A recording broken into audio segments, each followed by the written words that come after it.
100,000 widows and orphans who are looking at the leadership of this nation for their survival. Addressing the Martyrs' Day celebration at Dr. John Garang Memorial Ground, Maria Gideon, a representative of widows, hailed the government for doing a commendable job to create a commission to take care of the orphaned.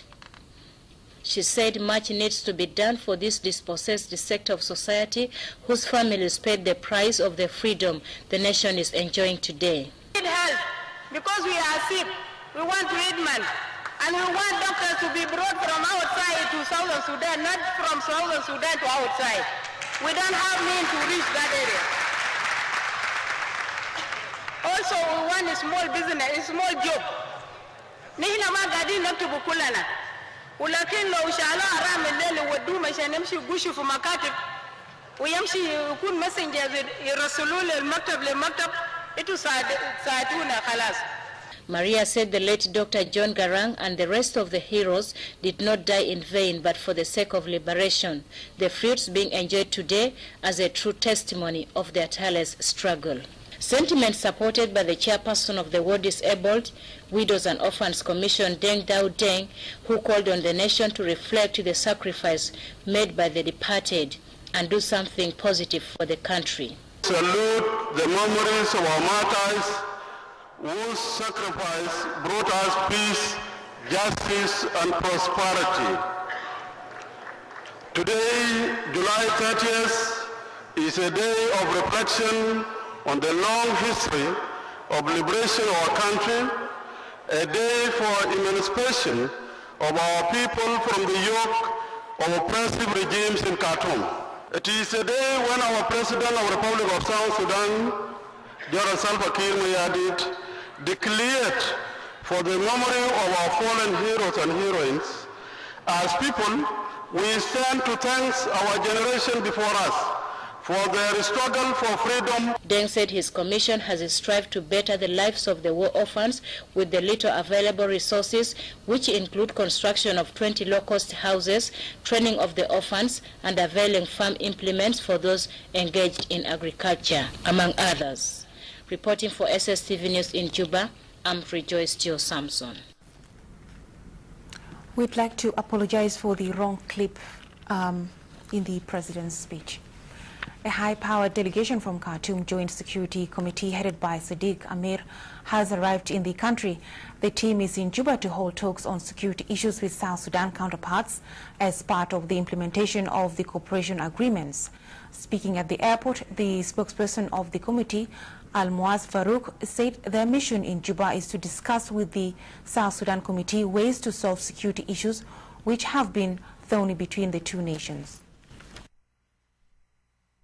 A team from Khartoum Joint Security Committee headed by Sadiq Amir has arrived in the country. The team is in Juba to hold talks on security issues with South Sudan counterpart as part of the implementation of the cooperation agreements.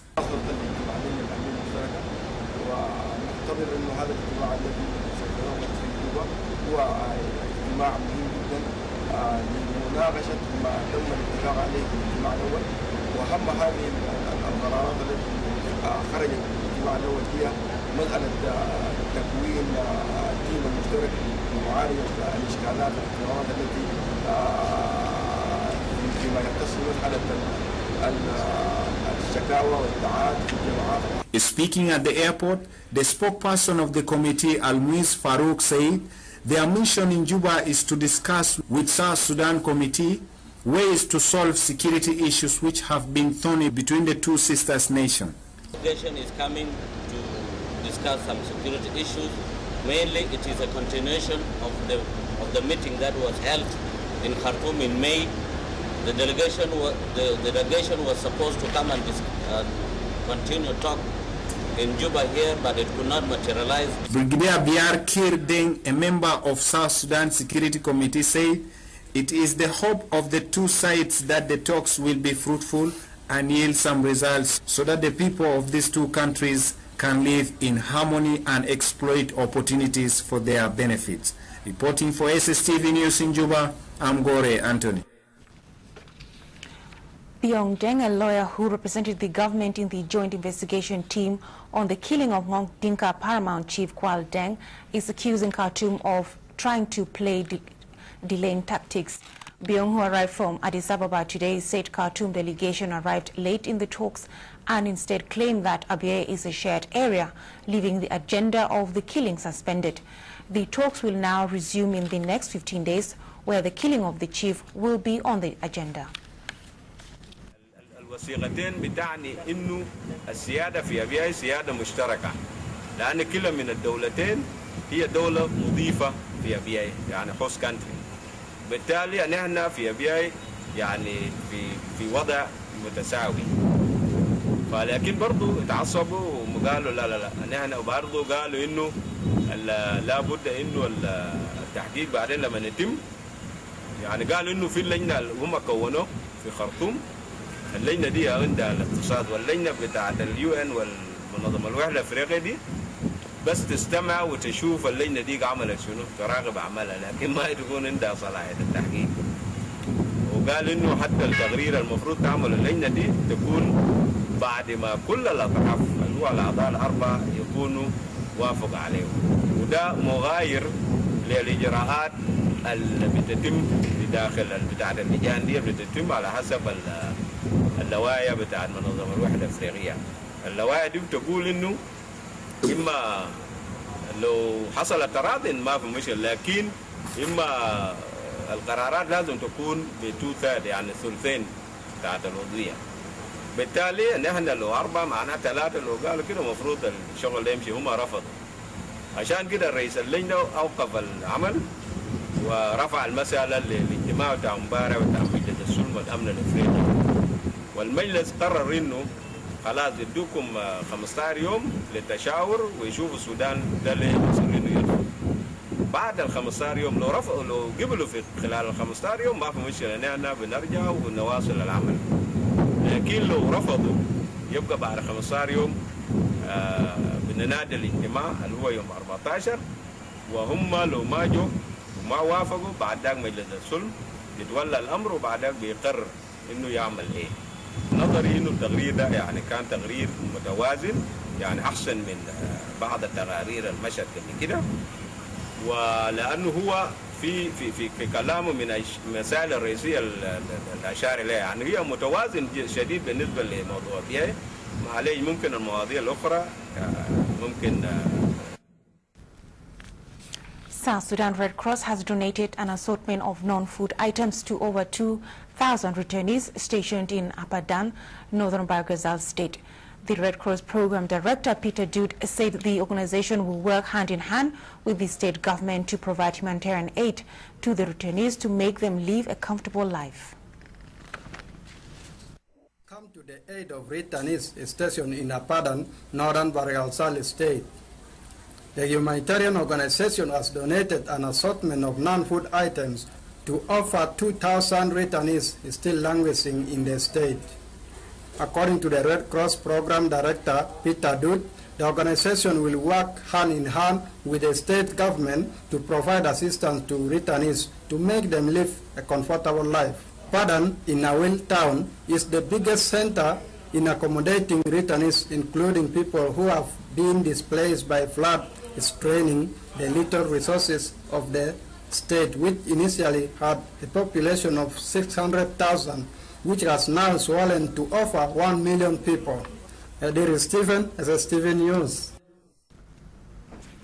On 30th July 2005, dark clouds engulfed South Sudan after news fizzled in that Dr. John Garang was no more. The celebrated leader of the nation had perished alongside 7 soldiers in a helicopter crash from Uganda. After the news, South Sudan broke into mourning. The great hero, son and leader who steered South Sudan through the bitter struggle to the comprehensive peace agreement has just but gone.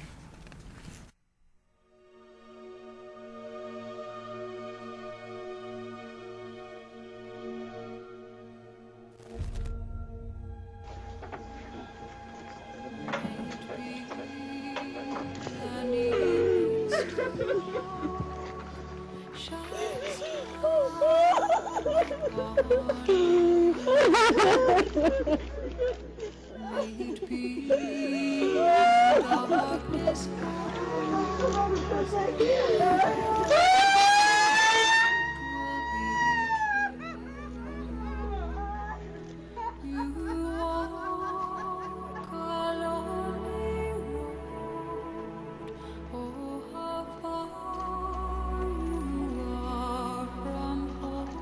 was the darkest day perhaps in the history of South Sudan. On 30th July 2005, sorrow engulfed the nation after news fizzled in that Dr. John Garang was no more. The celebrated leader of the nation who toured in the world, whose name was synonymous with self-determination of South Sudan, had perished alongside 7 soldiers in a chopper crash from Uganda en route to Juba. After the news, South Sudan broke into mourning. The great hero, son and leader who steered South Sudan through the bitter struggle to the comprehensive peace agreement has just but gone. And as his chapter had turned history for those who rubbed shoulders with him and those who just heard about him, in honoring this great man who stood an icon that symbolized the nation of South Sudan, the country dedicated this day not only to his departed soul, but the souls of those who put their lives in line of fire, whose blood mirror the freedom of today.